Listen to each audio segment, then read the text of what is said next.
नमस्कार दोस्तों, अथर्व एजुकेटर के इस YouTube प्लेटफॉर्म पर एक बार पुनः आपका स्वागत है। दोस्तों, मध्यकालीन भारत की हमारी प्रश्नोत्तरी सीरीज चल रही है और ये उसका 8वां पार्ट है। पिछले 7 पार्ट्स में हम लगभग 160 प्रश्नों को पूरे विस्तार से चर्चा कर चुके हैं और आज हम उससे आगे अपनी चर्चा प्रारंभ करेंगे। इन 7 वीडियोज में हमने कुतुबुद्दीन ऐबक के इतिहास से दिल्ली सल्तनत का इतिहास प्रारंभ किया था और बढ़ते बढ़ते हमारा कारवां फिरोज शाह तुगलक तक पहुंच गया है। संभवतः आज हम फिर तुगलक वंश को समाप्त करके सैयद वंश और लोधी वंश की तरफ चले जाएंगे। तो चलिए प्रारंभ करते हैं हम आज का सेशन। पर उससे पहले यदि किसी ने चैनल को सब्सक्राइब नहीं किया है या चैनल पर आप पहली बार आए हैं तो प्लीज चैनल को सब्सक्राइब कर दीजिए और सेशन पसंद आए तो वीडियो को लाइक जरूर कीजिएगा। दोस्तों, चलिए प्रारंभ करते हैं आज का पहला प्रश्न। और हमारा आज का पहला प्रश्न है, फिरोज शाह तुगलक के बारे में सत्य कथन छांटिए। दिल्ली सल्तनत का एकमात्र सुल्तान जिसने अपनी आत्मकथा लिखी। फिरोज शाह तुगलक दिल्ली का पहला ऐसा सुल्तान था जिसने अन्न पर से कर हटाया। फिरोज शाह तुगलक की आत्मकथा का नाम तारीख-ए फिरोज शाही है। या फिरोज शाह तुगलक दिल्ली का पहला ऐसा सुल्तान है जिसने सिंचाई पर से कर हटाया। तो हमें इसमें सत्य कथन बताना है दोस्तों। तो हम देखेंगे एक एक करके इन चारों पॉइंट्स को। तो चलिए देखें, पहला पॉइंट, दिल्ली सल्तनत का एकमात्र सुल्तान जिसने अपनी आत्मकथा लिखी। ये बिल्कुल सत्य है दोस्तों। फिरोज शाह तुगलक दिल्ली सल्तनत के सभी वंशों में इकलौता ऐसा सुल्तान है जिसने स्वयं अपनी आत्मकथा लिखी और उसकी आत्मकथा का नाम है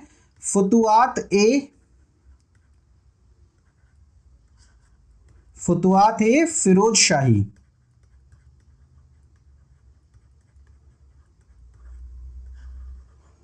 फुतुआत-ए फिरोज शाही।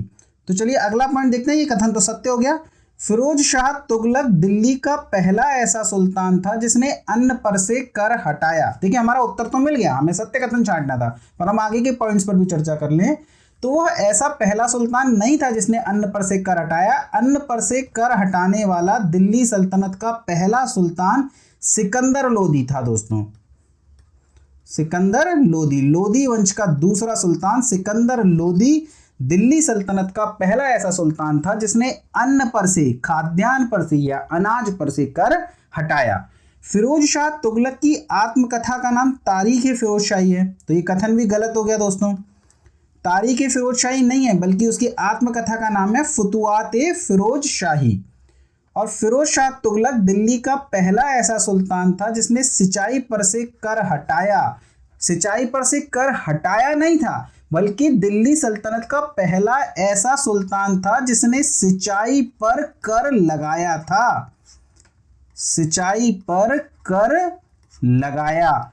और इस सिंचाई कर के नाम को भी हमने पढ़ा था हर्ब-ए-शर्ब। इस नाम से सिंचाई कर लगाया और ऐसा करने वाला यह दिल्ली सल्तनत का पहला सुल्तान था। तो हमारा उत्तर हो जाएगा दोस्तों ए। चलिए हम अपने अगले प्रश्न की ओर चलते हैं। हमारा अगला प्रश्न है, हिंदुओं के लिए फिरोज शाह तुगलक ने किस शब्द का प्रयोग किया? गाजी का, काफिर का, जिम्मी का या मलूफ जात का? तो दोस्तों गाजी का अर्थ होता है काफिरों का नाश करने वाला। और इस्लाम के में जो काफिर है वो हिंदुओं के लिए यूज नहीं किया गया है या गैर मुस्लिमों के लिए भी इस्तेमाल नहीं किया गया है। काफिर वर्ड का शाब्दिक अर्थ है दुष्ट और पापी किस्म के लोग। तो दुष्ट और पापी किस्म के लोगों को मारने वाला, उनका वध करने वाला व्यक्ति गाजी कहलाता था। हालांकि जो दिल्ली सल्तनत के सुल्तानों ने गाजी की पदवी धारण करी है वो गैर मुस्लिम, विशेषतः हिंदू जनता को मारने के कारण या हिंदुओं का नाश करने के कारण ही ये गाजी की उपाधि धारण करी है। तो गाजी हिंदुओं के लिए फिरोज शाह तुगलक के द्वारा इस्तेमाल किया हुआ शब्द नहीं था। काफिर भी नहीं था। मलूफ जात की बात करें तो सूफी संतों के जो ग्रंथ होते हैं उन्हें मलूफ जात कहते हैं। तो ये भी उसका उत्तर नहीं है। इसका उत्तर है जिम्मी। यानी फिरोज शाह तुगलक ने हिंदू जनता के लिए जो शब्द प्रयोग किया था वो था दोस्तों जिम्मी। कई बार पूछा गया प्रश्न है, इंपॉर्टेंट प्रश्न है ये। तो फिरोज शाह तुगलक ने हिंदू जनता को या हिंदू लोगों को जिस शब्द से पुकारा वो शब्द कौन सा हो जाएगा? जिम्मी। चलिए अगला प्रश्न है, निम्न में से कौन सा सिक्का फिरोज शाह तुगलक द्वारा नहीं चलाया गया? संशगनी, अद्दा, बिक और अदली। दोस्तों अगर आपने मेरे पिछले वीडियोस को ध्यान से देखा है तो इस टॉपिक को हम ऑलरेडी चर्चा कर चुके हैं। हमने कई बार दिल्ली सल्तनत में चलने वाले सिक्कों को देखा, जिसमें से हमने सबसे पहले मोहम्मद बिन कासिम के द्वारा चलाया गया सिक्का दिरहम देखा था। इसने अपने विजित क्षेत्रों में सिक्का चलाया था और ये सिक्का था चांदी का। इसके बाद इल्तुतमिश ने टंका और जीतल नाम के सिक्के चलाए थे और ये दोनों सिक्के इल्तुतमिश के द्वारा शुद्ध अरबी के सिक्के थे, जिसमें से टंका चांदी का सिक्का था जबकि जीतल तांबे का सिक्का था। किसने चलाए थे? ये इल्तुतमिश ने। इसके बाद हमने मोहम्मद बिन तुगलक के द्वारा चलने वाला सिक्का अदली देखा और अदली भी चांदी का सिक्का था। तो इसका उत्तर तो हो जाएगा अदली, क्योंकि यहाँ पूछा गया है फिरोज शाह तुगलक द्वारा नहीं चलाया गया। तो अदली चलाया किसने था? अदली चलाया था मोहम्मद बिन तुगलक ने। फिरोज शाह तुगलक ने 3 सिक्के चलाए थे दोस्तों। शंसगनी चांदी का सिक्का था, जबकि अद्दा और बिक चांदी और तांबे की मिश्र धातु के सिक्के थे। चांदी और तांबे की मिश्र धातु के सिक्के। तो आप देखिए दोस्तों, पहली बार मिश्र धातु के सिक्के चलाए जा रहे हैं। यहां से इस बात से आपको अंदाजा लगाया जा सकता है कि सल्तनत की अर्थव्यवस्था अब धीरे धीरे जर्जर होती जा रही है। मिश्र धातु के सिक्के चलाने पड़ रहे हैं। तो पहली बार मिश्र धातु के सिक्के किस सुल्तान ने चलाए थे? अगर ये प्रश्न आपसे पूछ लिया जाए तो उसका उत्तर भी हो जाएगा फिरोज शाह तुगलक। फिरोज शाह तुगलक ने 3 सिक्के चलाए, संसगनी, अद्दा और बिक, जिसमें संसगनी चांदी का सिक्का था, अद्दा और बिक तांबे का सिक्का था।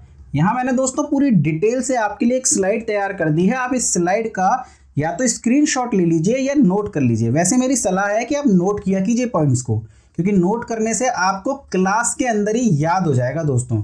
ये वही सारी चर्चा हम कर चुके हैं। टंका, जीतल, अदली, शंसगनी, अद्दा, बिक, बहलोली सिक्का। बहलोली भी चांदी का सिक्का था जो बहलोल लोधी के द्वारा चलाया गया था।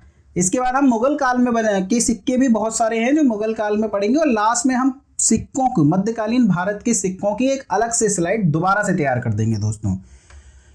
तो इस स्लाइड को आप अच्छे से पढ़िएगा दोस्तों। चलिए हम देखते हैं अपना अगला प्रश्न। हमारा अगला प्रश्न है, फिरोज शाह तुगलक के काल में टकसाल का प्रमुख अधिकारी कौन था?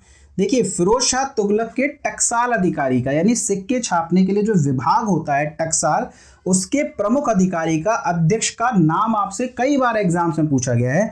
किसी और सुल्तान का नहीं पूछा गया, लेकिन फिरोज शाह तुगलक का पूछा गया है दोस्तों, क्योंकि फिरोज शाह तुगलक ने 3 सिक्के चलाए। यह हम कह सकते हैं कि सल्तनत काल में सुल्तानों में सर्वाधिक सिक्के किसने चलाए? तो फिरोज शाह तुगलक ने चलाए।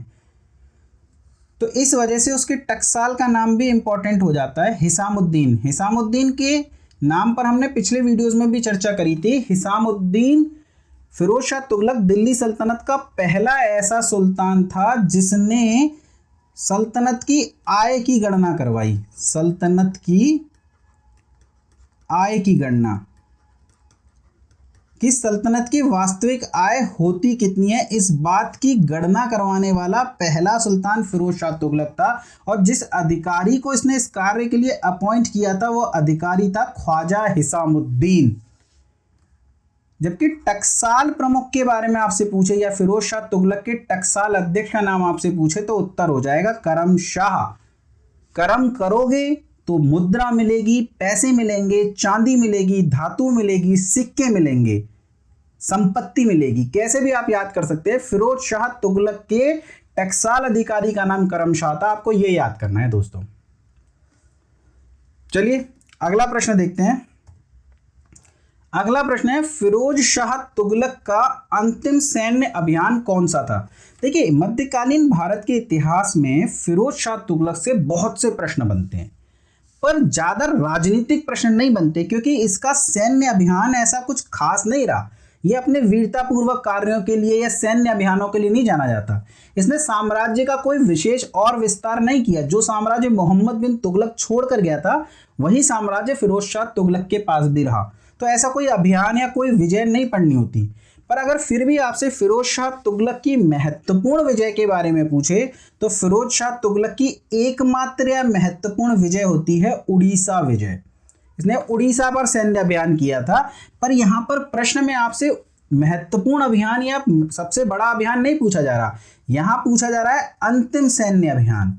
तो एक छोटा ही अभियान था, पर फिरोज शाह तुगलक के जीवन का अंतिम सैन्य अभियान था और वो था ठट्टा।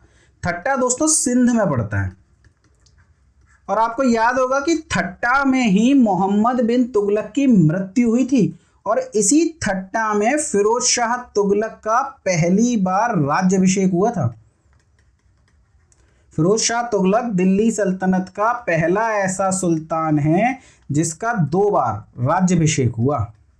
पहला क्या, एकमात्र भी कह सकते हैं आप ऐसा सुल्तान जिसका 2 बार राज्याभिषेक हुआ, जिसमें से प्रथम राज्याभिषेक ठट्टा में ही हुआ था जहां पर मोहम्मद बिन तुगलक की मृत्यु हुई थी। और उसके बाद जब ये दिल्ली पहुंचा तो इसने दिल्ली में विधिवत रूप से अपना दूसरी बार राज्याभिषेक कराया। तो इसका अंतिम सैन्य अभियान भी अपने जीवन काल का वो ठट्टा ही रहा था दोस्तों। चलिए अगला प्रश्न है हमारा, फिरोज शाह तुगलक के द्वारा निम्न में से किस विभाग का गठन नहीं किया गया था? सैन्य अभियान या राजनीतिक अभियान के तौर पर तो अभियानों के लिए तो फिरोज शाह तुगलक को नहीं जाना जाता दोस्तों, पर और बहुत सारे कार्य किए थे इसने, समाज कल्याण के कार्य किए थे, कई विभागों का गठन किया था। इस वजह से फिरोज शाह तुगलक हमारे लिए इंपॉर्टेंट बहुत है। तो आपसे पूछा गया है कि किस विभाग का गठन फिरोज शाह तुगलक ने नहीं किया? दीवाने इस्तेहाक, दीवाने खैरात, दीवाने कोही, दीवाने बंदगान। देखिए फिरोज शाह तुगलक के किसी भी विभाग का आपको नाम नहीं भी आता तब भी आप इस प्रश्न का उत्तर, इस पर्टिकुलर प्रश्न का उत्तर दे सकते थे दोस्तों, क्योंकि दीवाने कोही पर हम चर्चा कर चुके हैं कि इस विभाग का गठन मोहम्मद बिन तुगलक के द्वारा किया गया था और यह एक कृषि विभाग है। कृषि विभाग है जिसका कार्य गैर कृषि भूमि को कृषि योग्य बनाना था। गैर कृषि भूमि को कृषि योग्य बनाना था, ये कार्य था किसका? दीवाने कोही का। और दीवाने कोही के अध्यक्ष को क्या कहते थे? अमीर कोही। अमीर कोही। इन सभी बातों पर हम चर्चा कर चुके हैं दोस्तों। यहां हमें चर्चा करनी है दीवाने इस्तेहाक पर, दीवाने खैरात पर और दीवाने बंदगान पर। तो दोस्तों दीवाने बंदगान के तो नाम से ही पता लग रहा है कि एक दास विभाग है। मोहम्मद बिन तुगलक को दासों का बहुत ज्यादा शौक था दोस्तों। सर्वाधिक दास फिरोज शाह तुगलक के ही पास थे। 1,80,000 दास थे। कुल दास 1,80,000 दास थे और दासों के निर्यात पर भी प्रतिबंध लगा दिया गया था। यानी कि दासों को बाहर नहीं बेचा जा सकता था। खरीदे तो जा सकते थे पर बेचे नहीं जा सकते थे। तो सल्तनत के जो भी दास थे उन सभी दासों को, इतने अधिक दास हो गए थे तो उनकी देखभाल के लिए, उनके प्रशिक्षण के लिए, अब भाई दास हैं तो कुछ काम भी करेंगे ना, तो स्किल डेवलपमेंट के लिए, उनके प्रशिक्षण के लिए, ट्रेनिंग के लिए एक अलग से विभाग बनाया गया जिस विभाग का नाम था दीवाने बंदगान। और दीवाने खैरात, खैरात नाम से ही पता लग रहा है कि एक दान विभाग था, दान विभाग था। तो इसका गठन भी फिरोज शाह तुगलक के द्वारा किया गया था। जबकि दीवाने इस्तेहाक यह एक पेंशन विभाग था। पेंशन विभाग, अब देखिए ये वो पेंशन नहीं है जो आपको आपकी सेवा के बदले रिटायरमेंट के बाद मिलती है। इसके अलावा अगर वर्तमान परिदृश्य में देखें तो कई पेंशन होती हैं, जैसे कि विधवा पेंशन, वृद्धावस्था पेंशन, विकलांग पेंशन। तो ये सब क्या है? ये समाज के कमजोर वर्ग को या जो असहाय वर्ग है उसे आर्थिक सहायता प्रदान करने का ही तो कुछ कार्यक्रम है। तो ऐसा ही कुछ कार्यक्रम चलाया गया था फिरोज शाह तुगलक द्वारा। पर ध्यान रखिएगा इसके अधिकतर कार्य मुस्लिम जनता तक सीमित थे। ये एक धर्मांध शासक था, इस बात को मत भूलिएगा। तो दीवाने इस्तेहाक नाम का विभाग चलाया था फिरोज शाह तुगलक के द्वारा, जो कि एक पेंशन विभाग था। और इसी पेंशन विभाग के अधीन एक विवाह विभाग भी था जो मुस्लिम कन्याओं के विवाह के लिए गठित किया गया था। तो दीवाने इस्तेहाक आपसे पूछ ले, दीवाने खैरात आपसे पूछ ले या दीवाने बंदगान पूछ ले, इन तीनों विभागों का गठन किया गया था फिरोज शाह तुगलक के द्वारा। जबकि दीवाने कोही विभाग का गठन किया गया था मोहम्मद बिन तुगलक के द्वारा। ये आप देख लीजिए, स्लाइड है पूरी।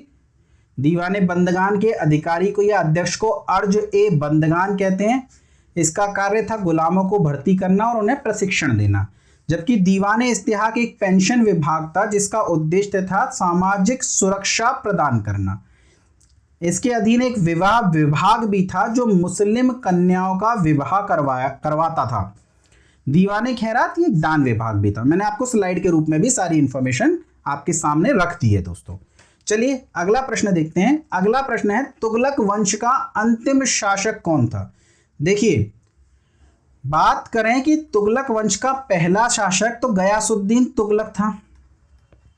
गयासुद्दीन तुगलक था जिसके बारे में हमने विस्तार से चर्चा करी। बहुत सारे प्रश्न थे जो गयासुद्दीन तुगलक से बनते थे और उन सभी प्रश्नों को हमने देखा। उसके बाद गयासुद्दीन तुगलक का पुत्र जोना खां मोहम्मद बिन तुगलक के नाम से दिल्ली की गद्दी पर बैठा और उसके उपरांत फिरोज शाह तुगलक दिल्ली की गद्दी पर बैठा। ये तीनों तुगलक वंश के बड़े बड़े शासक थे और इसके बाद तुगलक वंश में किसी भी प्रकार का कोई महत्वपूर्ण शासक नहीं हुआ। हालांकि इसके उपरांत भी कई वर्षों तक तुगलक वंश का शासन रहा, पर ऐसा कोई राजा नहीं है जिसके बारे में हमें कुछ प्रश्न पढ़ने हों। अंतिम प्रश्न शासक के बारे में फिर भी 2 या 3 प्रश्न पढ़ने होते हैं, लेकिन वो प्रश्न भी उसकी उपलब्धियों के लिए नहीं बल्कि उसकी विफलताओं के लिए पढ़ने होते हैं। पर आपको जानकर आश्चर्य होगा कि इसके बाद लगभग 5 राजाओं ने रूल किया और बहुत लंबे समय तक रूल किया, पर ऐसा मतलब शासन उनका कोई बहुत बड़ा नहीं था बल्कि शासन सिमटता जा रहा था और आप कह सकते हैं कि उनकी सत्ता दिल्ली तक सिमट करके रह गई थी। तो फिरोज शाह तुगलक के बाद गयासुद्दीन तुगलक द्वितीय शासक बना। गयासुद्दीन तुगलक द्वितीय। आपको इनके नाम भी याद रखने की कोई विशेष आवश्यकता नहीं है दोस्तों, सिर्फ अंतिम शासक का नाम याद रख लीजिएगा। पर फिर भी मैं आपको ये नाम बता रहा हूं कि कहीं एग्जामिनर ने आपको क्रम दे दिया इनका नाम पूछने के लिए, तो फिर ऐसा ना हो कि आपको लगे कि ये तो बताया ही नहीं गया था। तो गयासुद्दीन तुगलक द्वितीय शासक बना था और गयासुद्दीन तुगलक द्वितीय के बाद अबू बकर शाह शासक बना। अबू बकर शाह के बाद अलाउद्दीन सिकंदर शाह शासक बना और सिकंदर शाह के बाद मोहम्मद शाह शासक बना और मोहम्मद शाह के बाद नासिरुद्दीन महमूद शासक बना, जो कि तुगलक वंश का अंतिम शासक था। और इसी के मृत्यु के साथ तुगलक वंश भी समाप्त हो गया और तुगलक वंश के स्थान पर जो नया वंश निकल करके आया दोस्तों वो है सैयद वंश। किसने करी स्थापना, क्या थी, कौन कौन राजा थे, अभी थोड़ी देर में चर्चा करेंगे क्योंकि प्रश्न मैंने दिए हुए हैं तो उन सभी के नाम मैं यहाँ आपको नहीं बोलना चाहता दोस्तों। पर आप याद रखिएगा गयासुद्दीन तुगलक द्वितीय, उसके बाद अबू बकर शाह, अलाउद्दीन सिकंदर शाह, मोहम्मद शाह और नासिरुद्दीन महमूद। ये था तुगलक वंश का अंतिम शासक। अंतिम शासक तो हमारे प्रश्न का उत्तर हो जाएगा नासिरुद्दीन महमूद। चलिए तैमूर लंग ने भारत पर कब आक्रमण किया। 1396 में, 1280 में, 1398 में और 1498 में। मध्य एशिया में तैमूर लंग नाम का एक शासक हुआ जिसने भारत को लूटा और भारत पर आक्रमण किया। आपसे पूछा गया है कि इसने भारत पर कब आक्रमण किया। इसने 1398 में भारत पर आक्रमण किया है और ध्यान रखिएगा दोस्तों लगभग 1397 से 1414 तक नासिरुद्दीन महमूद का शासन है। इतना लंबा, ये 1397 या 96 है दोस्तों, 96 है ये। 1396 से 1414 तक शासन किया है नासिरुद्दीन महमूद ने और उसके समय में तैमूर लंग ने या उसके शासनकाल के इनिशियल टाइम में ही तैमूर लंग ने 1398 में भारत पर या दिल्ली पर आक्रमण किया और दिल्ली को बहुत बुरी तरह लूटा। भारी कत्लेआम मचाया दोस्तों दिल्ली में और कई दिनों तक दिल्ली को लूटता रहा और ये नासिरुद्दीन महमूद अपने महलों में छुपकर बैठा रहा और इसके जाने के बाद इसने एक लंबे समय तक रूल किया, पर इसकी सत्ता सिमट गई है अपने महलों तक ही। आप समझ लीजिए कि ये एक नाम मात्र का शासक रह गया है और शासन वास्तव में तैमूर लंग के प्रतिनिधि कर रहे हैं। तैमूर लंग ने अपने विजित क्षेत्रों में अपने प्रतिनिधि को नियुक्त किया है, हालांकि दिल्ली में नहीं है पर उसके विजित क्षेत्रों में है और वह धीरे धीरे सत्ता में हस्तक्षेप कर रहा है। और एक समय ऐसा आएगा जब नासिरुद्दीन महमूद के बाद तैमूर लंग का यह प्रतिनिधि दिल्ली का सुल्तान बन जाएगा। नाम पर अभी चर्चा करेंगे। आप याद रखिएगा तैमूर लंग का आक्रमण 1398 में हुआ है और उस समय दिल्ली का सुल्तान था नासिरुद्दीन महमूद। और ध्यान रखिएगा, तैमूरलंग के आक्रमण के साथ तुगलक वंश का नाश नहीं हुआ, बल्कि उसके बाद लगभग 15-16 वर्षों तक और रूल किया है तुगलक वंश ने। चलिए चर्चा करते हैं अगले प्रश्न पर। नासिरुद्दीन महमूद के वजीर का नाम क्या था? मैंने आपको बताया कि नासिरुद्दीन महमूद की सत्ता बहुत कमजोर हो चुकी है, बहुत जगहों पर तो तैमूरलंग के प्रतिनिधि रूल कर रहे हैं, और इसके अलावा इसके जो इक्तेदार थे उन्होंने विद्रोह करना शुरू कर दिया और वो स्वतंत्र रूप से अपनी सत्ताओं को विकास कर रहे हैं, और उन्होंने सल्तनत की गुलामी या सल्तनत के दास्ता या सल्तनत का अपने ऊपर आधिपत्य मानने से इनकार कर दिया। और यहां तक कि इसके इक्तेदार नहीं बल्कि इसका वजीर जिसका नाम है मलिक सरवर, उस वजीर ने ही जौनपुर में स्वतंत्र शासन की स्थापना कर ली, जौनपुर में शर्की वंश की स्थापना करी। तो इसके इक्तेदारों से, इसके सामंतों से क्या उम्मीद की जाए जब इसके वजीर ने ही इसका आधिपत्य मानने से इनकार कर दिया और जौनपुर में एक नया साम्राज्य, शर्की वंश साम्राज्य स्थापित किया। हालांकि बहुत लंबे समय तक यह वंश नहीं चला और सिकंदर लोदी के काल में जौनपुर को पुनः दिल्ली में मिला लिया गया है दोस्तों।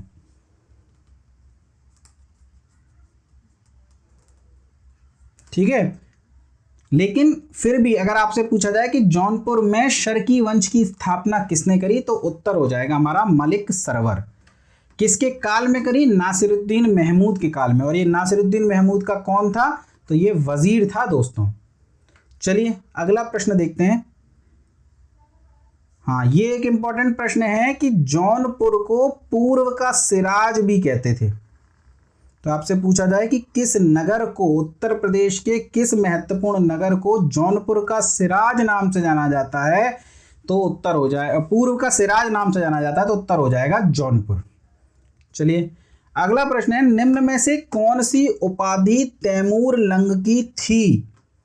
ईश्वर का अभिशाप, भविष्य का दुर्भाग्य, भाग्यशाली भविष्य का स्वामी, या धरती का बिगड़ा पुत्र। तो देखिए, ईश्वर का अभिशाप अगर आपसे पूछा जाए कि ये उपाधि किसकी है, तो ये उपाधि है चंगेज खान की। चंगेज खान की, मध्य एशिया का एक और लुटेरा, मंगोल शासक चंगेज खान। और ये उपाधि से किसी और ने नहीं दी, बल्कि ये स्वयं अपने आप को ईश्वर का अभिशाप कहता था। यानी अपने आप को क्रूर और दुर्दांत योद्धा मानता था और कहता था, मैं तो ईश्वर का अभिशाप हूं, जिस पर टूटूंगा बिजली की भांति टूटूंगा और उसे नेस्ता नाबूद करके रख दूंगा। पर आपसे यहां पूछा गया है तैमूरलंग की उपाधि क्या थी, तो दोस्तों तैमूरलंग की उपाधि थी भाग्यशाली भविष्य का स्वामी। भविष्य का दुर्भाग्य या धरती का बिगड़ा पुत्र, ऐसी कोई उपाधि नहीं थी होती। यहां पर दो उपाधियां आपके लिए काम के, ईश्वर का अभिशाप और भाग्यशाली भविष्य का स्वामी। यदि बात करें ईश्वर का अभिशाप किसकी उपाधि थी, तो चंगेज खां की। भाग्यशाली भविष्य का स्वामी किसकी उपाधि है, तो तैमूरलंग की। चलिए, दिल्ली सल्तनत का कौन सा शासक अशोक के 2 स्तंभ लेखों को दिल्ली ले आया? देखिए, बहुत फेमस प्रश्न है और मुझे लगता है छोटे से छोटे और बड़े से बड़े प्रश्न में ये एग्जाम में ये प्रश्न कई बार पूछा गया है। आप में से बहुत लोगों को इसका उत्तर पता होगा और हमारी सीरीज के अकॉर्डिंग भी इसका उत्तर बताया ना बहुत आसान है कि फिरोज शाह तुगलक दिल्ली सल्तनत का ऐसा शासक है जो अशोक के स्तंभ लेखों को दिल्ली ले आया। इंपॉर्टेंट है कि वे स्तंभ लेख कौन कौन से हैं दोस्तों। तो एक तो लाया था ये टोपरा से, अंबाला हरियाणा में पड़ता है टोपरा, और एक लाया था ये मेरठ से, और इन दोनों को दिल्ली ले आया। इस वजह से वर्तमान में इन्हें टोपरा दिल्ली स्तंभ लेख या मेरठ दिल्ली स्तंभ लेख कहते हैं। इन सभी के नाम भी सभी को पता होंगे दोस्तों, पर मैं यहाँ पर आपसे 2 और प्रश्नों पर चर्चा करना चाहता हूँ। मैं आपसे ये पूछना चाहता हूं कि अशोक के स्तंभ लेखों को सर्वप्रथम किसने खोजा? अशोक के स्तंभ लेखों को, या स्तंभ लेख नहीं, आप अभिलेख ही कर लीजिए, किसी भी अभिलेख को सर्वप्रथम किसने खोजा? अच्छा, खोज तो लिया गया, लेकिन इसके अभिलेख ब्राह्मी में लिखे हुए थे और उन्हें किसी के द्वारा पढ़ा नहीं जा सका, और लगभग 70-80 वर्षों तक किसी के द्वारा नहीं पढ़ा गया। फिर एक विद्वान हुआ जिसने इन्हें पढ़ा। तो आपसे पूछा जाएगा कि सर्वप्रथम किसने पढ़ा? ये दोनों ही अलग अलग प्रश्न हैं दोस्तों। अगर आपसे पूछा जाए किसने खोजा तो उत्तर हो जाएगा टी फैंथलर ने खोजा। इसकी ट्रिक कुछ आप ऐसे पकड़ लीजिए कि बैठे हुए थे अशोक के अभिलेखों को सोचा एक विले कि कुछ खोजा जाए, क्या खोजा जाए ये समझ नहीं आ रहा था, तो एक दिन बोले चलो चाय वाय पीते हैं, चाय पीते पीते देखते हैं फैंटम बनेंगे, कुछ ना कुछ खोजेंगे। तो चाय पीते हुए ये ध्यान में आया कि चलो अशोक के अभिलेख खोजते हैं, तो टी फैंथलर ने खोजा। इंपॉर्टेंट ये है कि कब खोजा, तो 1750 में। हालांकि दोस्तों ट्रिक्स पर आप ज़्यादा विश्वास मत किया कीजिए, फैक्ट्स को समझिए, याद कीजिए, कंसेप्ट को पढ़िए, बार बार रिवीजन कीजिए। बहुत सारी ट्रिक्स आप लिख लेंगे, मार्केट में ऐसे बहुत से चैनल्स हैं या ऐसे बहुत से इंस्टीट्यूट्स हैं जो ट्रिक्स की कॉपी भरवा देते हैं एग्जाम में। दोस्तों वो ट्रिक ही नहीं याद आती, उत्तर देना होता हाँ कुछ तो पढ़ी थी, कुछ तो ट्रिक पढ़ी थी, लेकिन याद नहीं आती। ट्रिक्स जरूरी हैं दोस्तों, पर ज़्यादा से ज़्यादा 20-25 ट्रिक आपके सारे सब्जेक्ट्स को मिला करके आपके पास होनी चाहिए। वो भी ऐसी चीज़ों की ट्रिक्स आपको पढ़नी है जो आपको याद करना बड़ा मुश्किल हो जाता है। एक बहुत बड़ी लिस्ट है, लिस्टिंग याद करनी है तो चलो ट्रिक्स चल जाती हैं, लेकिन बहुत ज़्यादा ट्रिक्स पर आप भरोसा नहीं कीजिए यार। इवन मैथ्स में भी ट्रिक्स आपको बहुत आगे तक नहीं ले जाने वाली। कोई शॉर्टकट नहीं होता दोस्तों, कामयाबी के लिए मेहनत करनी पड़ती है, बार बार पढ़ना पड़ता है दोस्तों। बात की जाए कि सर्वप्रथम किसने पढ़ा, तो 1837 में जेम्स प्रिंसेप को अशोक के अभिलेखों को पढ़ने में सफलता हासिल हुई। तो अगर आपसे पूछा जाए कि पहली बार किसने खोजा, तो टी फैंथलर ने खोजा 1750 में। पहली बार किसने पढ़ा, तो जेम्स प्रिंसेप ने पढ़ा 1837 में। ये आपके आगे पूरी स्लाइड मौजूद है दोस्तों, आप इसका स्क्रीनशॉट ले सकते हैं। चलिए हम अपना अगला प्रश्न देखते हैं। तुगलक वंश के पतन का कारण क्या है। दोस्तों यदि सेशन पसंद आ रहा है तो लाइक कर दो पहले, फिर आगे पढ़ना। लाइक तो ठोक ही दो सकते हो, और यदि सब्सक्राइब नहीं किया तो सब्सक्राइब भी कर दो। चलो अगला प्रश्न देखते हैं। तुगलक वंश के पतन का क्या कारण है। फिरोज शाह तुगलक के बाद तुगलक वंश पतन के गर्त में समाता चला गया। इस वजह से तुगलक वंश के पतन का कारण ये अंतिम 5 शासकों को नहीं माना जाता, बल्कि फिरोज शाह तुगलक को माना जाता है। तो चलिए तुगलक वंश के पतन का क्या कारण था। उलेमा वर्ग का शासन में हस्तक्षेप बढ़ गया, सैन्य पदों को वंशानुगत कर दिया, इक्तेदार वर्ग अत्यधिक शक्तिशाली हो गया, या उपयुक्त सभी। तो इसका उत्तर हो जाएगा दोस्तों उपयुक्त सभी। और ये सभी कारण जो ऊपर दिए हुए हैं ये सब के सब फिरोज शाह तुगलक के कर्म है। फिरोज शाह तुगलक एक धर्मांध शासक था दोस्तों। अब आपको जानकर आश्चर्य हुआ कि फिरोज शाह तुगलक इतना धर्मांध क्यों था। जब इतने समाज कल्याण के कार्य करता था तो ऐसा क्या था दोस्तों कि उसका हिंदुओं से इतनी नफरत थी और मुसलमानों के लिए वो इतना समाज कल्याण करता था। तो हो सकता है इसके कुछ राजनीतिक कारण रहे हो दोस्तों। आपको बताऊं, दिल्ली सल्तनत में 2 धर्मांध शासक हुए हैं। एक है फिरोज शाह तुगलक। अगर आपसे पूछा जाए कि दिल्ली सल्तनत में कौन कौन धर्मांध शासक हुए हैं, तो एक है फिरोज शाह तुगलक और एक सिकंदर लोदी। देखिए बहुत बड़े बड़े अत्याचारी शासक इससे पहले भी हुए हैं। बलबन को आप कह सकते हैं, अलाउद्दीन खिलजी का आप नाम ले सकते हैं, लेकिन ये सब धर्मांध नहीं थे। धर्म के नाम पर नहीं करते थे, धार्मिक थे, शरीयत के अकॉर्डिंग करते थे, मुस्लिम धर्म को बढ़ावा भी देते थे, हिंदुओं से कर भी वसूलते थे, जजिया भी वसूलते थे। पर ऐसा नहीं था कि बिल्कुल बाइफरकेट कर देते हो, जबकि इन सुल्तानों ने तो खोलकर हिंदुओं पर अत्याचार किए। और आपको बता दूं क्यों, क्योंकि इन दोनों शासकों की जो माता थी ना, दोनों की माता वो हिंदू थी। अब आप कहोगे लो, जब माँ ही हिंदू है तो फिर हिंदुओं पर अत्याचार क्यों कर रहे हैं। राजनीतिक कारण दोस्तों, मुस्लिम जनता कहेगी कि इन शासकों की माता हिंदू है और ये हिंदू संस्कृति से प्रभावित हैं। यदि इन्हें सल्तनत का शासक मान लिया गया तो ये मुस्लिम संस्कृति को क्षति ही पहुंचाएंगे। इस वजह से इन्होंने धर्मांध शासक का एक ऐसा चोला ओढ़ा कि नहीं भाई साहब, हम किसी हिंदू संस्कृति से प्रभावित नहीं है, बल्कि हम तो हिंदू संस्कृति को नष्ट कर देंगे और मुस्लिम जनता इनके पूरी तरह से फेवर में आ जाए। अपनी इस कमजोरी नहीं कहेंगे, पर इन्होंने कमजोरी माना कि यार इनकी माता हिंदू है, पूर्ण रूप से ये मुस्लिम नहीं है। इस वजह से इन्होंने धर्मांध शासक का चोला ओढ़ लिया दोस्तों। तो ध्यान रखिएगा, अब धर्मांध है, धर्म के नाम पर शासन कर रहे हैं, तो उलेमा वर्ग का शासन में हस्तक्षेप बढ़ जाएगा ना। अलाउद्दीन खिलजी और मोहम्मद बिन तुगलक ने उलेमा वर्ग को शासन में हस्तक्षेप करने से रोका था, पर फिरोज शाह तुगलक ने बढ़ावा दिया। और बार बार धार्मिक नीतियां जब शासन में हस्तक्षेप करती हैं तो पतन का कारण बनती है। आज भी धर्म के नाम पर यदि राष्ट्र चलाया जाने लग जाए, धर्म के नाम पे इलेक्शन होने लग जाए, तो गर्त में जाएगा राष्ट्र दोस्तों। इसके अलावा इसने सैन्य पदों को वंशानुगत कर दिया। इसकी सबसे बड़ी गलती थी सैनिक पदों को वंशानुगत करना। बाकियों में तो फिर भी चल जाएगा दोस्तों, लेकिन एक व्यक्ति जो सैनिक है ही नहीं, उसको आप सैनिक पद दे रहे हो केवल इसलिए कि उसका पिता सैनिक था, बहुत बड़ा योद्धा था, ये तो कोई बात नहीं हुई। मोहम्मद बिन तुगलक जो योग्यता के आधार पर पद देता था, फिरोज शाह तुगलक ने उस पूरी नीति को पलट करके रख दिया और ये तुगलक वंश के पतन का कारण बना।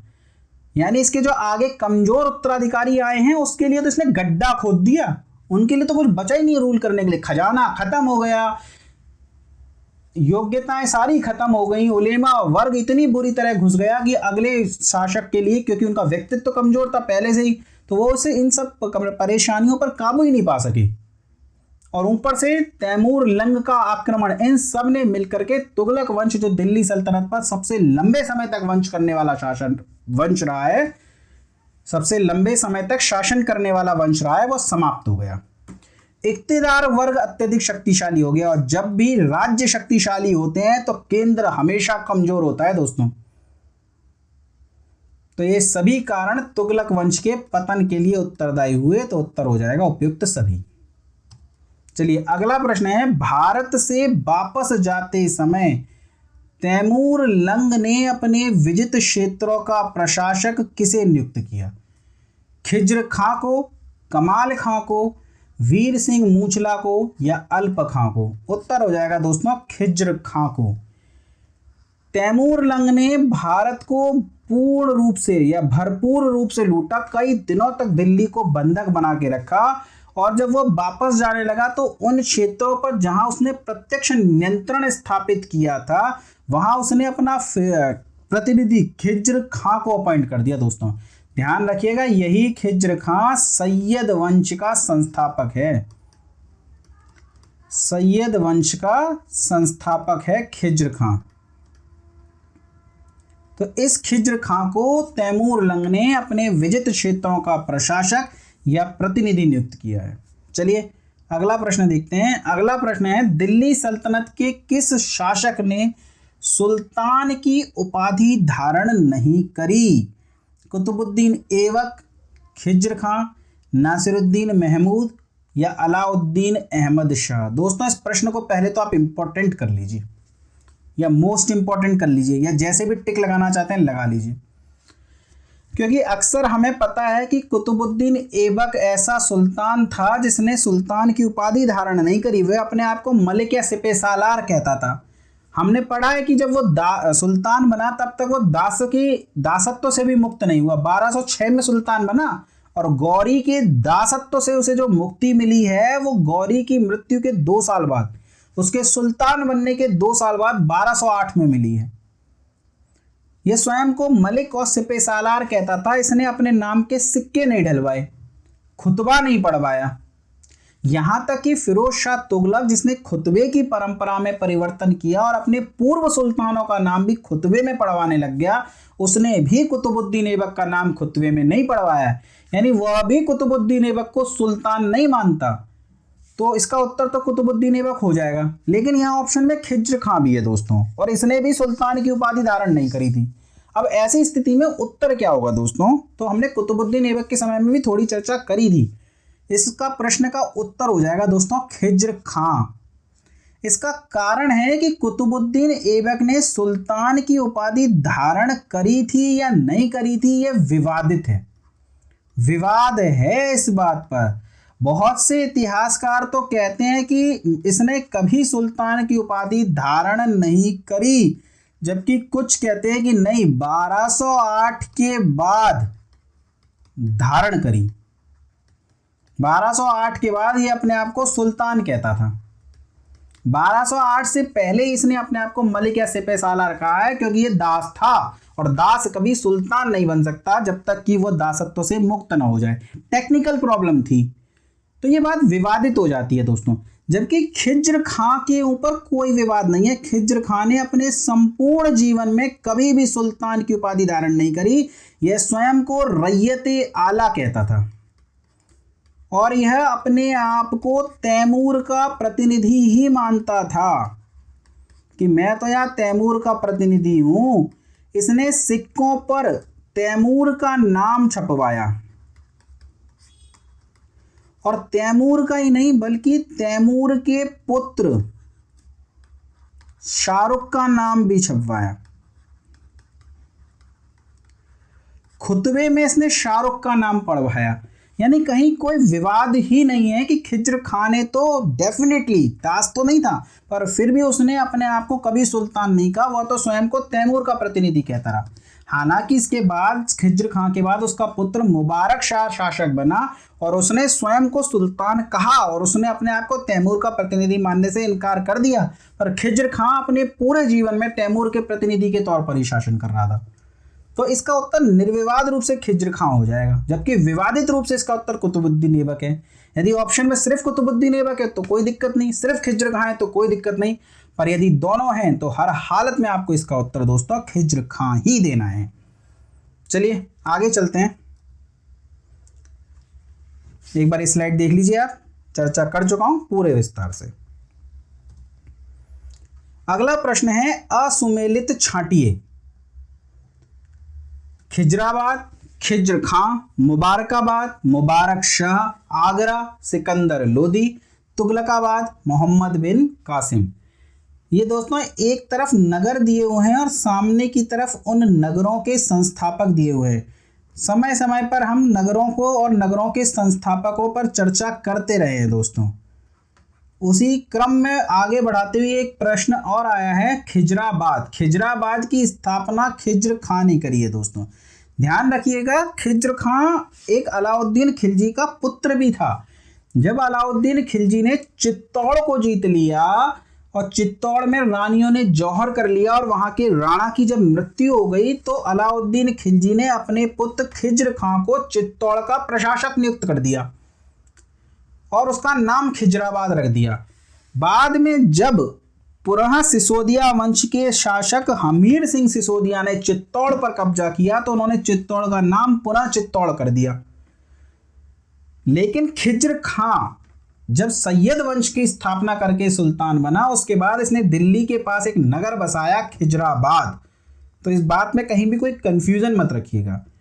उसी के बाद जब खिज्र खां का पुत्र मुबारक शाह शासक बना तो उसने दिल्ली में एक नगर बसाया मुबारकाबाद और 1504 में सिकंदर ने आगरा नगर बसाया। तो ये तीनों तो ठीक हैं, तो हमारा उत्तर हो जाएगा तुगलकाबाद। तुगलकाबाद के बारे में हम पढ़ चुके हैं कि तुगलकाबाद की स्थापना गयासुद्दीन तुगलक ने की थी दोस्तों।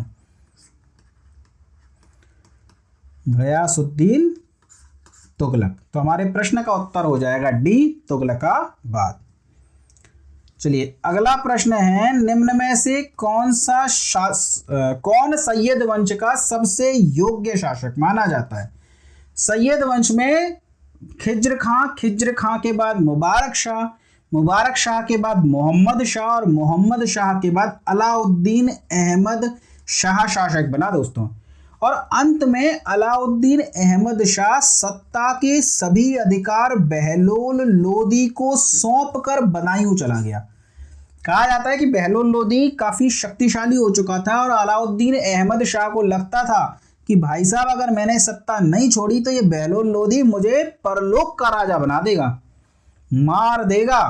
तो उसने कहा कि रख ले भैया सत्ता, मुझे तो बदायूं जाने दे, मुझे तो बहुत बढ़िया लगता है बदायूं, मेरा तो मन लग गया है बदायूं में। जबकि हकीकत ये थी कि अपने प्राण बचाने के लिए भागा था। पर बहलोल लोदी को अपनी सत्ता सौंप गया। बहलोल लोदी ने दिल्ली में पहली अफगान वंश की नींव रखी। पर हमसे यहां पूछा जा रहा है सैयद वंश का सबसे योग्य शासक, और इसका उत्तर हो जाएगा दोस्तों मुबारक शाह। खिज्र खां ने तो अपने आप को सुल्तान ही घोषित नहीं करा, वो तैमूर लंग के प्रतिनिधि के तौर पर काम कर रहा था, यानी एक कमजोर शासक के तौर पर काम कर रहा था। पर मुबारक शाह ने कहा कि नहीं, हम किसी के प्रतिनिधि नहीं हैं, हम दिल्ली के वास्तविक स्वामी हैं। इसने सुल्तान के पद की प्रतिष्ठा को पुनः स्थापित किया। अपने नाम के सिक्के ढलवाए और खुतबे में अपना नाम पढ़वाया, यानी यह वास्तविक शासक बना सैयद वंश का। तो आपसे पूछ लिया जाए सैयद वंश का पहला वास्तविक शासक कौन है, तो उत्तर हो जाएगा मुबारक शाह। चलिए आगे देखते हैं। रैयत आला निम्न में से किसकी उपाधि है, चर्चा कर चुके हैं। खिज्र खान ने रैयत आला की उपाधि धारण की थी। ध्यान रखिएगा दोस्तों, एक उपाधि है हजरत आला। हजरत आला की उपाधि धारण करी है शेरशाह सूरी ने। लेकिन आपसे पूछे कि रैयत आला की उपाधि किसने धारण करी है, तो उत्तर हो जाएगा खिज्र खां। जौनपुर को पुनः दिल्ली में किसके द्वारा शामिल किया गया, जौनपुर को पुनः दिल्ली में किसके द्वारा शामिल किया गया दोस्तों। तो देखिए ये आप स्लाइड यहां पे पूरी डिटेल मैंने आपके लिए लिखी हुई है। मुबारक शाह जो सैयद वंश का पहला शासक था, इसने जौनपुर के शासक इब्राहिम शाह को पराजित किया, लेकिन ध्यान रखिएगा इसने इसे दिल्ली में नहीं मिलाया, नहीं मिला सका। मिलाया क्या होता है, मिला सका, मिला ही नहीं सका। यानी इब्राहिम शाह तुर्की को पराजित तो कर दिया पर पूर्ण रूप से पराजित नहीं कर पाया। मतलब शासक युद्ध में पराजित हो गया लेकिन सत्ता पर उसकी पकड़ मजबूत नहीं हो पाई और वह जौनपुर को दिल्ली में नहीं मिला पाया। लेकिन जब बहलोल लोदी शासक बना तब सैयद वंश का शासक था हुसैन शाह शर्की और इसको पराजित करा पूर्ण रूप से और जौनपुर को दिल्ली में मिला लिया। तो अगर आपसे पूछा जाए कि जौनपुर को दिल्ली में किस शासक के द्वारा मिलाया गया, तो उत्तर हो जाएगा बहलोल लोदी। उत्तर हो जाएगा बहलोल लोदी। तो जौनपुर को पुनः दिल्ली में किसके द्वारा मिलाया गया, बहलोल लोदी। जौनपुर स्वतंत्र कब हुआ था या स्वतंत्र वंश की स्थापना कब हुई थी, नासिरुद्दीन महमूद के काल में। महमूद के काल में। किसके द्वारा, मलिक सरवर के द्वारा। मलिक सरवर के द्वारा। लेकिन दिल्ली में पुनः कब मिलाया गया, तो बहलोल लोदी के द्वारा। किसको पराजित करके, हुसैन शाह शर्की को पराजित करके।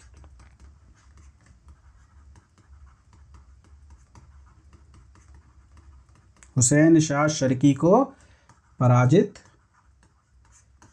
करके। चलिए अगला प्रश्न देखते हैं।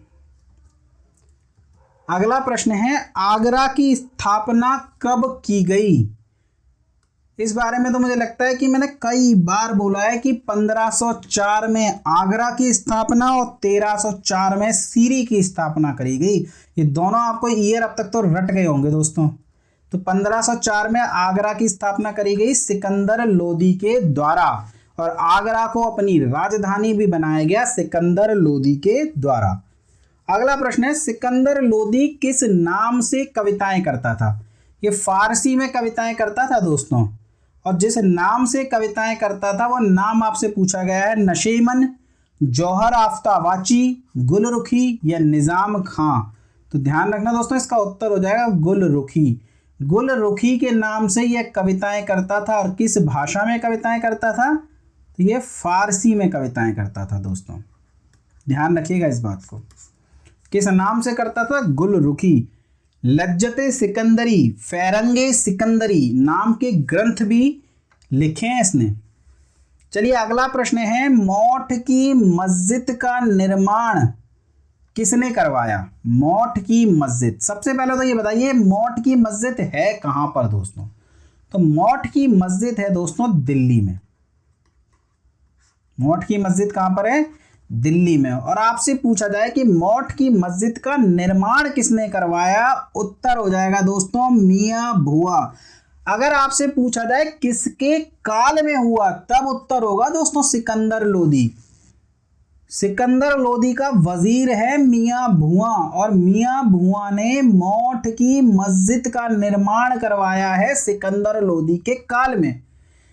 मीर बाकी ने अयोध्या की मस्जिद का निर्माण करवाया था, जिसे आप बाबरी मस्जिद कहते हैं। बाबरी मस्जिद का निर्माण करवाया था बाबर के का आदेश पर या बाबर के काल में, जबकि मियां मुआ ने मौठ की मस्जिद का निर्माण करवाया दिल्ली में सिकंदर लोदी के काल में। दिल्ली पर सर्वाधिक समय तक शासन करने वाला सुल्तान, देखिए इस क्वेश्चन को ध्यान से पढ़िएगा, यहाँ वंश नहीं पूछ रहा, यहाँ सुल्तान पूछ रहा है, यानी एक पर्टिकुलर राजा के बारे में पूछ रहा है। अगर आपसे सर्वाधिक समय तक शासन करने वाला वंश पूछे, सर्वाधिक समय तक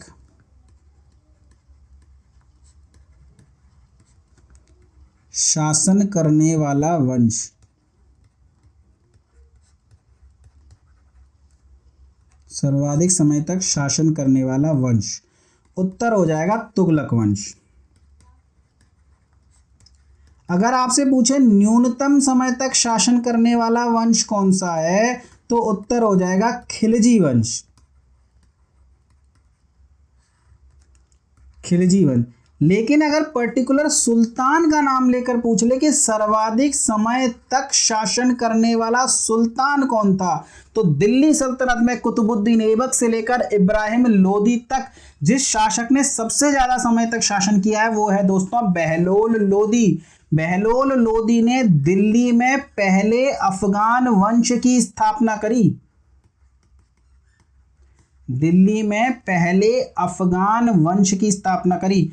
अफगान सत्ता दिल्ली में 2 बार आई है, एक बार तो बहलोल लोदी के नेतृत्व में आई है और उसके बाद मुगल शासक हुमायूं को दिल्ली से या भारत से बाहर कर दिया है शेर शाह सूरी ने, और शेर शाह सूरी ने दूसरी बार अफगान सत्ता की स्थापना करी है। तो ध्यान रखिएगा, अगर आपसे पूछ ले पहली बार अफगान सत्ता किसने स्थापित किया तो बहलोल लोदी ने, दूसरी बार किसने स्थापित किया तो सिकंदर लोदी सूर ने, शेर शाह सूरी ने। ध्यान रखिएगा दोस्तों, अगर आपसे पूछ ले कि दिल्ली सल्तनत के वंशों में कौन सा ऐसा वंश है जो तुर्क नहीं है, तो उसका उत्तर हो जाएगा लोदी वंश, क्योंकि लोदी वंश तुर्क नहीं है बल्कि अफगान है। खिलजी के बारे में मैंने बताया था कि वो अफगानिस्तान में बस गए थे, पर वे अफगान नहीं थे, वे तुर्क थे, जबकि लोदी वंश अफगान थे। और दिल्ली पर सर्वाधिक समय तक शासन करने वाला सुल्तान है बहलोल लोदी। चलिए अगला प्रश्न है, सिकंदर लोदी के संबंध में असत्य कथन छांटिए। आपको छांटना है दोस्तों असत्य कथन। सिकंदर लोदी अनाज पर कर, अच्छा, सिकंदर लोदी द्वारा अनाज पर लिए जाने वाला शुल्क समाप्त कर दिया गया, या ताजिया निकाले जाने एवं महिलाओं के मजार पर जाने को प्रतिबंधित कर दिया। ताजिया निकाले जाने एवं महिलाओं के मजार पर जाने को प्रतिबंधित कर दिया। सिकंदर लोदी एक धर्मनिरपेक्ष शासक था। गजे सिकंदरी नामक पैमाने का प्रयोग भूमि के माप हेतु किया गया। तो दोस्तों अगर आपको इसका उत्तर नहीं भी पता तब भी आप बता सकते हैं, क्योंकि मैंने आपको बताया है कि सिकंदर लोदी और फिरोज शाह तुगलक ये दोनों ही धर्मांध शासक थे, और यहां आपसे पूछ रहा है धर्मनिरपेक्ष, तो ये कथन गलत हो जाएगा ना, और आपसे असत्य ही तो पूछा है। सिकंदर लोदी फिरोज शाह तुगलक दोनों की माता हिंदू थी, पर दोनों ही धर्मांध शासक थे, जबकि सिकंदर लोदी दिल्ली का पहला ऐसा सुल्तान था जिसने अनाज पर लगने वाले कर को समाप्त कर दिया। ताजिया निकाले जाने और महिलाओं के मजार पर जाने को प्रतिबंधित कर दिया। देखिए ताजिया निकाले जाने को प्रतिबंधित किया। ताजिया तो मुस्लिम परंपरा है, लेकिन मुसलमानों में भी 2 होते हैं, शिया और सुन्नी, और ताजिया निकालते हैं शिया शासक, जबकि सिकंदर लोदी सुन्नी था, तो उसने ताजिया निकाले जाने पर भी प्रतिबंध लगा दिया और महिलाओं के मजार पर जाने को प्रतिबंधित कर दिया कि महिलाएं मजार पर नहीं जाएंगी। जबकि भूमि के माप के लिए इसने सिकंदरी गज, यहाँ पे पूरा गजे सिकंदरी कहते हैं उसे, सिकंदरी गज या गजे सिकंदरी नामक पैमाने का प्रयोग किया। तो ये कथन भी सही है, हमारा उत्तर हो जाएगा सी, यानी सिकंदर लोदी एक धर्मनिरपेक्ष नहीं अपितु एक धर्मांध शासक था। दिल्ली सल्तनत का एकमात्र सुल्तान जो रणभूमि में ही मारा गया, इब्राहिम लोदी, बहलोल लोदी, सिकंदर लोदी या शेर शाह लोदी। दोस्तों इसका उत्तर हो जाएगा इब्राहिम लोदी। 1526 में बाबर के विरुद्ध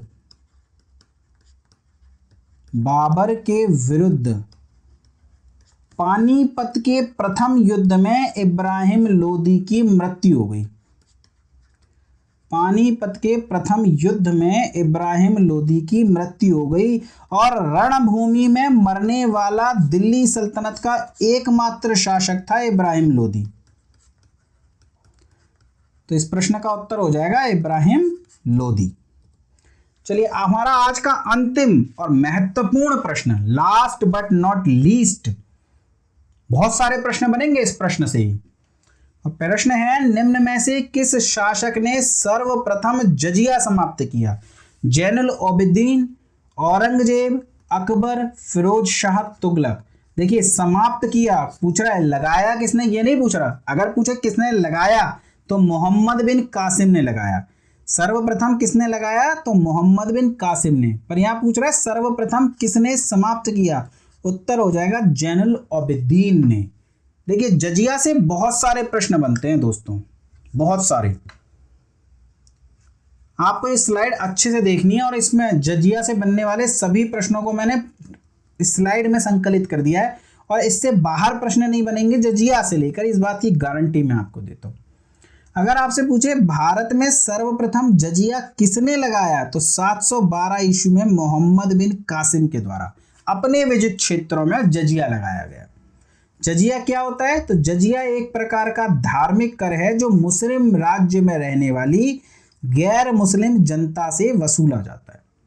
मोहम्मद बिन कासिम के बाद कुतुबुद्दीन ऐबक और जितने भी राजा रहे इन सब ने लगाया, लेकिन फिरोज शाह तुगलक पहला ऐसा सुल्तान था जिसने ब्राह्मणों से भी जजिया वसूला। ब्राह्मणों से भी जजिया वसूला, यानी कुतुबुद्दीन ऐबक से फिरोज शाह तुगलक के बीच के सुल्तानों ने जजिया वसूला है पर ब्राह्मणों से जजिया नहीं वसूला। फिरोज शाह तुगलक पहला ऐसा सुल्तान था जिसने ब्राह्मणों से जजिया वसूला। और 1564 में अकबर ने जजिया को समाप्त कर दिया। तो देखिए पहला बादशाह अकबर ही है क्योंकि अकबर ने भारत में जजिया समाप्त कर दिया, लेकिन इससे पहले कुछ और राजा रहे हैं जिन्होंने अपने अपने क्षेत्रों में जजिया समाप्त कर दिया, जिनमें से एक रहे हैं जैनुल आबिदीन। जैनुल आबिदीन ने अकबर से पूर्व ही जजिया समाप्त कर दिया था, इसीलिए इन्हें कश्मीर का अकबर कहते हैं। कश्मीर का अकबर, तो अकबर से पहले ही समाप्त कर दिया है। अगर बात की जाए कि दोबारा अकबर ने समाप्त कर दिया तो फिर कब लगा तो औरंगजेब के काल में लगा, यानी कि शाहजहां और जहांगीर दो ऐसे महत्वपूर्ण मुगल बादशाह रहे हैं जिन्होंने जजिया नहीं लगाया।